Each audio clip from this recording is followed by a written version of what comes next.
குறையும் மறைக்கணும். மறைக்கிறது அவன் திருந்துறதுக்கான வழி. அதான் ஊருக்கு தெரிஞ்சிட்டா அவன் மறைச்சி செய்ய மாட்டான். பொதுவாக பாவம் செய்கிறவங்க, தவற செய்கிறவங்க அப்படியே நைஸாக யாருக்கும் தெரியாமல் தான் செய்ய பார்ப்பாங்க. அப்படியே போய் ஓரமாக நின்று தான் சிக்கெட் அடிப்பாங்க. ஊரை விட்டு அப்படியே தாண்டி அப்படியே குளக்கரைக்கு போய் கடற்கரையில் போய் பார்த்து ஊராக்கள் வெளிக்காமல் பாட்டி இருக்காண்டு பார்த்து போட்டு ஒரு சிக்கெட் ஒன்று அடிப்பாங்க. அடியா அடி அடி ஆறாள் மந்த அடக்கண்ணு மறைச்சிடும்.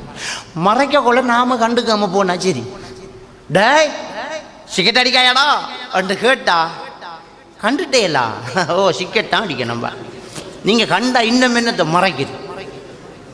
அப்போ தவறு செய்கிறத 4 பேர் கண்டுட்டாங்கண்டா அந்த தவறு தான் எல்லாருக்கும் தெரிஞ்சு போச்சே, இனி பப்ளிக்காக செய்ய வேண்டியது. ஒரு தவறை மறைச்சி அதுக்கு பிறகு திருத்தணும். திருத்தாமல் மறைச்சி போட்டு சும்மா போகிறதில்ல. அதே ரசூலுல்லாஹி ஸல்லல்லாஹு அலைஹி வஸல்லம் அவர்கள் தான் சொல்கிறாங்க, மன் ரஆ மின்குமுல் முன்கர ஃபல்யுகையிர்ஹு பியதிஹி. ஒரு பாவத்தை கண்டா போய் தடுங்க கையால். அதுக்கு முடியலாட்டி ஃபபி லிசானிஹி, நாக்கால தடுங்க சொல்லுங்க. அதுக்கு முடியலாட்டி ஃபபி கல்பிஹி, அதுக்கு முடியலாட்டி தான் மனசால வெறுக்கிறது. விளங்கிட்டா? இப்போ 2 செய்யணும். ஒன்று 4 பேருக்கு தெரியாமல் மறைங்க, மறைச்சி போய் தஅவா பண்ணணும்.